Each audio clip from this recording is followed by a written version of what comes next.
നമസ്കാരം, കലിക ന്യൂസിലേക്ക് സ്വാഗതം. കൊല്ലത്ത് പേഴ്സണൽ ലോൺ തരപ്പെടുത്തി നൽകാമെന്ന് പറഞ്ഞ് സമൂഹ മാധ്യമങ്ങളിലൂടെ തട്ടിപ്പ് നടത്തിയ പ്രതി പിടിയിൽ. ഇരവിപുരം പേഴ്സണൽ ലോൺ തരപ്പെടുത്തി തരാമെന്ന രീതിയിൽ സമൂഹ മാധ്യമങ്ങളിൽ പരസ്യം നൽകി വൻ തട്ടിപ്പ് നടത്തിയ പ്രതി പിടിയിൽ. തിരുവനന്തപുരം ശ്രീകാര്യം വികാസ് നഗർ 251 അശ്വതി ഭവനിൽ രഞ്ജിത്താണ് പിടിയിലായത്. OLX ആപ്പിലൂടെ പേഴ്സണൽ ലോൺ തരപ്പെടുത്തി നൽകുമെന്ന പരസ്യം പ്രതി ചെയ്യുകയായിരുന്നു. ഈ പരസ്യം ശ്രദ്ധയിൽപ്പെട്ട നിരവധി വീട്ടമ്മമാർ പരസ്യത്തിൽ കൊടുത്തിരുന്ന നമ്പറിലേക്ക് വിളിച്ചു. തുടർന്ന് ഇവരുടെ വിശ്വസ്തത നേടിയെടുത്ത പ്രതി ഇവരുടെ പക്കലുള്ള എല്ലാ രേഖകളും വാട്സപ്പ് മുഖേന വാങ്ങുകയും തുടർന്ന് സിബിൽ സ്കോർ അടിസ്ഥാനത്തിൽ ഓരോ ആളുകൾക്കും ലഭിക്കാവുന്ന തുക എത്രയാണെന്ന് മനസ്സിലാക്കിയ ശേഷം നിങ്ങളുടെ ലോൺ ശരിയായിട്ടുണ്ട് എന്ന് അറിയിക്കുകയും ചെയ്യും. പിന്നീട് ഇവരോട് കൊല്ലം പള്ളിമുക്കിൽ പ്രവർത്തിക്കുന്ന വിവിധ ഹോം അപ്ലയൻസ് ഷോറൂമുകൾ സന്ദർശിക്കുവാൻ അറിയിക്കുകയായിരുന്നു. ഷോറൂമുകളിലെ ഫിനാൻസ് വിഭാഗം ആളുകൾ പിന്നീട് ഇവരെ കൊണ്ട് ഇലക്ട്രോണിക്സ് ഉൽപ്പന്നങ്ങൾ എടുപ്പിക്കുകയാണ് പതിവ്. വില കൂടിയ മൊബൈൽ ഫോൺ, AC, ഫ്രിഡ്ജ് തുടങ്ങിയ ഉപകരണങ്ങളാണ് ഇവരുടെ പേരിൽ വാങ്ങിച്ചിരുന്നത്. പേഴ്സണൽ ലോൺ ആവശ്യത്തിനായി എത്തിച്ചേർന്നവർ പർച്ചേസ് ലോൺ എന്ന തരത്തിലേക്ക് മാറിയതോടെ പരാതിക്കാർ വീണ്ടും പ്രതിയെ ബന്ധപ്പെട്ടു. പ്രതി അവരോട് പറയുന്നത്, ഈ സാധനങ്ങളൊക്കെ നിങ്ങളുടെ പേരിൽ വാങ്ങിയ ശേഷം ഇത് മറിച്ച് വിൽക്കുമ്പോഴാണ് നിങ്ങളുടെ പണം നിങ്ങൾക്ക് ലഭിക്കുന്നു എന്നതായിരുന്നു. ചതി മനസ്സിലായതെന്ന് വെച്ചാല് ഞങ്ങള് ഫേസ്ബുക്കിൽ മാർക്കറ്റ് പ്ലേസിലാണ് പേഴ്സണൽ ലോൺ കൊടുക്കുന്ന പറഞ്ഞ ഒരു ആഡ് കണ്ടു. ആ ആഡ് പ്രകാരം ഞങ്ങള് അങ്ങോട്ട് മെസ്സേജ് അയച്ചപ്പോഴത്തേക്ക് നമ്പർ ഇട്ട് തന്നു. അപ്പൊ മിഥുനെന്നായിരുന്നു അതിലെ പ്രൊഫൈൽ നെയിം. അപ്പൊ ആ നമ്പർ പ്രകാരം ഞങ്ങൾ കോണ്ടാക്ട് ചെയ്തപ്പോ പറഞ്ഞത് പേഴ്സണൽ ലോൺ ചെയ്തു തരും, മാസം 7000 രൂപ അടച്ചാൽ മതിയെന്ന്. ഇപ്രകാരം ഞങ്ങള് 3-4 കസ്റ്റമർക്ക് അത് വേണമായിരുന്നു. അപ്പൊ ഈ 3-4 കസ്റ്റമറെയും കൊണ്ട് ഞങ്ങൾ വിളിച്ചാൽ പറഞ്ഞു പള്ളിമുക്കിൽ വന്നാൽ മതിയെന്ന്. അങ്ങനെ പള്ളിമുക്കിൽ ചെന്നിട്ട് ഞങ്ങൾ മിഥുനെ കോണ്ടാക്ട് ചെയ്തപ്പോ പറഞ്ഞ് അത് ചേച്ചി മാഡം അത് പള്ളിമുക്കിൽ വന്നിട്ട് പിട്ടാപ്പള്ളിയിൽ ചെന്നാൽ മതി, അവിടെ നഫാസ് എന്ന് പറഞ്ഞ ഒരു ആളുണ്ട്, നഫാസിനെ കണ്ടാൽ മതിയെന്ന് പറഞ്ഞു. അങ്ങനെ നഫാസ് ഞങ്ങൾ അവിടെ ചെന്നപ്പോ പിട്ടാപ്പള്ളി എന്ന് കണ്ടപ്പോൾ ഇലക്ട്രോണിക് സ്ഥാപനം, അവിടെ എന്തായാലും പേഴ്സണൽ ലോൺ ചെയ്യത്തില്ല. അപ്പൊ ഒരു ഡൗട്ട് എനിക്ക് വന്നായിരുന്നു. അപ്പോൾ ഞാൻ മിഥുനെ വിളിച്ച് പറഞ്ഞപ്പോഴത്തേക്കും മിഥുൻ പറഞ്ഞെന്ന് വെച്ചാല് അത് നഫാസിന് എല്ലാ കാര്യങ്ങളും അറിയാം, ചേച്ചി അങ്ങ് ചെന്നാ മതി എന്ന് പറഞ്ഞു. ഇപ്രകാരം ഞങ്ങൾ ആ 3 കസ്റ്റമറുമായിട്ട് ഞാൻ ഉൾപ്പെടെ നമ്മൾ അവിടെ നമ്മൾ ചെന്നിട്ട് പറഞ്ഞ് നഫാസിനെ കണ്ടിട്ട് ഞാൻ പറഞ്ഞു മിഥുൻ പറഞ്ഞിട്ടാ വന്നേന്ന് പറഞ്ഞപ്പോഴത്തേക്ക് നഫാസ് എനിക്ക് ഞങ്ങളുടെ കസ്റ്റമറെ എല്ലാം പ്രൂഫുകൾ വാങ്ങി ലോൺ എല്ലാം ചെയ്തു. പല ഫിനാൻസുകാരെ ഇത് ഇട്ടും 3-4 കസ്റ്റമർക്ക് ചെയ്തു. ലോൺ ചെയ്ത് അങ്ങോട്ട് പറഞ്ഞെന്ന് വെച്ചാല് അടുത്ത മാസം 2-ാം തീയതി EMI അടയ്ക്കണം എന്ന് വെച്ചാൽ ഇത് പ്രോഡക്റ്റ് ലോണാണ്. ഈ പ്രോഡക്റ്റ് എടുത്ത് മറിച്ച് വിറ്റിട്ട് അതിന്റെ ക്യാഷ് ആണ് നമുക്ക് തരുന്നെന്നാ പറഞ്ഞത്. അപ്പൊ അക്കൗണ്ടിൽ ഞങ്ങളുടെ 3 ദിവസം കഴിഞ്ഞ് അക്കൗണ്ടിൽ ഈ ക്യാഷ് വരും. അപ്പൊ നമുക്ക് പ്രോഡക്റ്റ് വേണ്ട, നമുക്ക് ക്യാഷ് അല്ലേ അത്യാവശ്യം.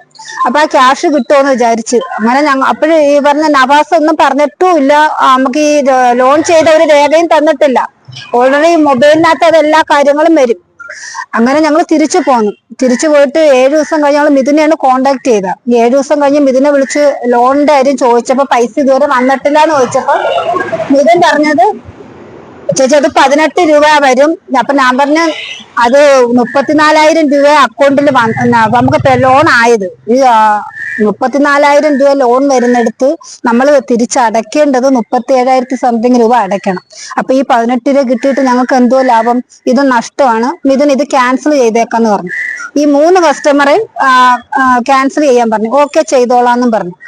പക്ഷെ പിന്നെ മിഥുനെ വിളിച്ചിട്ട് ഒരു വിളിയില്ല. പക്ഷെ മെസ്സേജുകൾ ഞങ്ങൾക്ക് ഇങ്ങനെ വന്നുകൊണ്ടിരിക്കുന്നു. മെസ്സേജ് ലോൺ അടയ്ക്കണം, EMI അടയ്ക്കണമെന്നും പറഞ്ഞ് വന്നുകൊണ്ടിരുന്നു. അപ്പൊ ഞാൻ അവനെന്തോറും മിഥുനെ കോണ്ടാക്ട് ചെയ്യുന്നു, മിഥുൻ ഫോൺ എടുക്കുന്നില്ല. ഇടയ്ക്ക് വിളിക്കും, ഞാൻ കാര്യങ്ങൾ പറയുമ്പോഴത്തേക്ക് അടച്ചോളാൻ ചേച്ചി അത് പേടിക്കണ്ട എന്ന് പറഞ്ഞു. പിന്നെ EMIക്കാർ അടയ്ക്കാത്തോണ്ട് വീട്ടിൽ വന്ന് ബഹളം ഉണ്ടാക്കിയപ്പോഴത്തേക്ക് ഞങ്ങൾ വീണ്ടും മിഥുനെ വിളിച്ചപ്പോ ഫിനാൻസുകാരെ നേരിട്ട് മിഥുനെ കോൾ ചെയ്ത് കൊടുത്തു. അപ്പൊ ഫിനാൻസുകാരും മിഥുനുമായിട്ട് സംസാരിച്ചപ്പോഴത്തേക്ക് അവൻ പറഞ്ഞെന്ന് അത് അവൻ അക്കൗണ്ട് ക്ലോസ് ചെയ്തോളാം, അത് ഇവര് പെട്ടതല്ല, ഞാൻ ചെയ്തോളാന്നും പറഞ്ഞു. ഈ ഡൗൺ പേയ്മെന്റ് വരെ മിഥുന്റെ പേരിൽ അടച്ചേക്കുന്നത്, നമ്മളൊന്നും അറിഞ്ഞിട്ടില്ല. അങ്ങനെ നമ്മൾ അവിടെ അറിഞ്ഞപ്പം അവര് പറയുന്നത് ഇപ്പം ഇവനെ പിന്നെ വിളിച്ചിട്ട് ഒരു കോണ്ടാക്റ്റും ഇല്ലാന്ന് പറഞ്ഞപ്പോഴത്തേക്ക് ഞങ്ങൾ പിട്ടാപ്പള്ളിയിൽ നിന്ന് അന്വേഷിച്ചപ്പോ പിട്ടാപ്പള്ളിയിൽ നവാസ് പറയുന്നു നമുക്ക് മിഥുനെ അറിയത്തില്ല, അവരെ ഫോണിൽ ഒരു എൻക്വയറി വന്നതാണ്, അതിൽ പ്രകാരമാണ് ഞങ്ങൾ വന്നത്, ഇത് നിങ്ങളാണ് വന്ന് ചതിക്കപ്പെട്ട്, ഞങ്ങൾക്ക് ഇതിനെപ്പറ്റി അറിഞ്ഞൂടാ, നിങ്ങൾക്ക് പ്രോഡക്റ്റ് നമ്മൾ ചെയ്ത് തന്ന് നിങ്ങൾ EMI അടച്ചേ പറ്റോളെന്ന് പറഞ്ഞു. അപ്പൊ ഞങ്ങൾക്ക് ഓർഡർ ഇല്ല, പ്രോഡക്റ്റ് ഞങ്ങൾക്ക് കിട്ടിയിട്ടില്ല, പ്രോഡക്റ്റും കിട്ടിയിട്ടില്ല, ക്യാഷും വന്നിട്ടില്ല. അങ്ങനെ നമ്മൾ പിട്ടാപ്പള്ളി സംസാരിച്ചത് അവർക്ക് അതിനെപ്പറ്റി അറിയത്തില്ല. നിങ്ങൾക്ക് ലോൺ ചെയ്ത് തന്നിട്ടുണ്ടെങ്കിൽ നിങ്ങൾ ലോൺ അടയ്ക്കുക. അപ്പൊ ഞാൻ ചോദിച്ചു, അപ്പൊ നിങ്ങൾ ഈ പ്രോഡക്റ്റ് എവിടെ ഡെലിവറി ചെയ്തു എന്ന് അങ്ങനെ ചോദിച്ചു. നിങ്ങൾ എങ്ങോട്ടാണ് ഈ ഡെലിവറി ചെയ്തേ? അപ്പം പറയുന്നു എന്റെ പേര് വെച്ചാൽ എന്റെ പേരും പറഞ്ഞ് പ്രോഡക്റ്റ് അവിടുന്ന് കൊണ്ടുപോയെന്നാ പറഞ്ഞത്. അപ്പൊ ഞാൻ പറഞ്ഞു, ഞാനിപ്പോ വന്ന് ലോൺ ചോദിച്ചു പറഞ്ഞ് എനിക്ക് നിങ്ങൾ പ്രോഡക്റ്റ് തന്നിട്ടില്ല, ഞാൻ അവിടെ വന്നിട്ടില്ല, നിങ്ങൾക്ക് CCTV ഫുട്ടേജ് ഇല്ലേ? അപ്പം പറഞ്ഞു അതെല്ലാം ഞങ്ങള് പോലീസ് സ്റ്റേഷനിൽ ഏൽപ്പിച്ചിട്ടുണ്ടെന്ന് പറഞ്ഞു. അങ്ങനെ ഞങ്ങൾ എല്ലാരും കൂടെ വന്ന് ഇരവിപുരത്ത് കംപ്ലൈന്റ് ചെയ്തു, കാര്യങ്ങളെല്ലാം പറഞ്ഞ് തട്ടിപ്പ് മനസ്സിലായി. അപ്പൊ സാർ ഇങ്ങനെ പറഞ്ഞു, അവന്റെ പേര് മിഥുനല്ല, ഇത് പല പേരിൽ അറിയപ്പെടുന്നുണ്ട്, അഭിനവ്, രഞ്ജിത്ത്, അനന്തു, പല പേരിൽ അറിയപ്പെടുന്നു. അങ്ങനെ നമുക്ക് പറ്റിയ ചതി നമുക്ക് മനസ്സിലായി. അങ്ങനെ ഇവിടെ അവന് പരാതി കൊടുത്തപ്പോഴേ അറിഞ്ഞേ, ഓൾറെഡി ഇവിടെ അവന്റെ 3-4 പരാതി ഇവിടെ കിടപ്പുണ്ട്. അങ്ങനെ ഞാൻ സാറുമായിട്ട് നിരന്തരം കോണ്ടാക്ട് ചെയ്ത് ഫിനാൻസുകാർ അതിനും തോറും വീട്ടിൽ വന്നോണ്ടിരിക്കും, അവരോട് ഞാൻ കാര്യം പറഞ്ഞുകൊണ്ടിരിക്കുന്നു. അവര് പറയുന്നത് ചേച്ചി അതൊന്നും നമുക്ക് അറിയേണ്ട കാര്യമില്ല, അവർക്ക് അടച്ചു കൊടുത്തേ പറ്റത്തോളൂ എന്ന്. അങ്ങനെ ഇന്നലെ സാറിനെ ഞാൻ വിളിച്ചിട്ട് നമ്മൾ സാറ് എന്തെങ്കിലും ആയാ ഫിനാൻസുകാർ വീട്ടിൽ കയറി ഇറങ്ങുന്നു. സാറ് പറഞ്ഞു ഞാൻ അശ്വതിക്ക് വാക്ക് തന്നിട്ടില്ല, ഒരാഴ്ചക്ക് അവനെ പിടിക്കുമെന്ന്. അങ്ങനെ ഇന്ന് രാവിലെ എന്നെ വിളിച്ചിട്ട് പറഞ്ഞ് അശ്വതി വീടുമാരെ വരണം, മറ്റുള്ള കസ്റ്റമറെയും കൂടെ കൊണ്ടുവരണം, ഇതിനെ പിടിച്ചിട്ടുണ്ട്. അപ്പോഴാണ് ഞങ്ങൾ കാണുക സാറ് ഇവനെ. അല്ല ഞങ്ങൾക്ക് ഈ ഫോൺ വഴിയുള്ള ബന്ധമേ ഉള്ളൂ, നേരിട്ട് കണ്ടിട്ടില്ല. അങ്ങനെ ഇവിടെ വന്ന് ചതിക്കപ്പെട്ടിട്ട് നിൽക്കും. അപ്പൊ അവൻ പറയുന്നത് അവൻ സെറ്റിൽ ചെയ്യാം, നമുക്ക് ഇന്ന് തന്നെ ഇത് തീരുമാനം എടുത്തേ പറ്റും. പ്രതി അവരോട് പറയുന്നത് ഈ സാധനങ്ങളൊക്കെ നിങ്ങളുടെ പേരിൽ വാങ്ങിയ ശേഷം അത് മറിച്ചു വിൽക്കുമ്പോഴാണ് നിങ്ങളുടെ പണം നിങ്ങൾക്ക് ലഭിക്കുന്നത് എന്നതായിരുന്നു. 1 മാസ കാലയളവിന് ശേഷം EMI അടയ്ക്കുന്നില്ല എന്ന് പറഞ്ഞുകൊണ്ട് സ്വകാര്യ ബാങ്കിന്റെ പ്രതിനിധികൾ വീട്ടമ്മമാരെ വിളിക്കുകയും ഭീഷണിപ്പെടുത്തുകയും ചെയ്തതോടെയാണ് തങ്ങൾ കബളിപ്പിക്കപ്പെട്ടു എന്ന് ഇവർക്ക് മനസ്സിലായത്.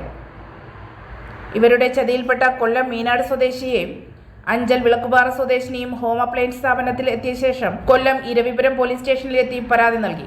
പരാതിയുടെ അടിസ്ഥാനത്തിൽ ഇരവിപുരം പോലീസ് കേസ് രജിസ്റ്റർ ചെയ്തു അന്വേഷണം ആരംഭിച്ചു.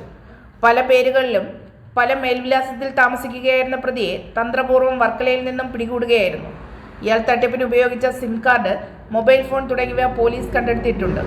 ഇയാളുടെ പേരിൽ മറ്റു പോലീസ് സ്റ്റേഷനുകളിൽ പരാതികളോ കേസുകളോ നിലവിലുണ്ടോ എന്നും തട്ടിപ്പിൽ മറ്റു പ്രതികൾ ഉൾപ്പെട്ടിട്ടുണ്ടോ എന്നും പോലീസ് അന്വേഷണം തുടരുകയാണ്.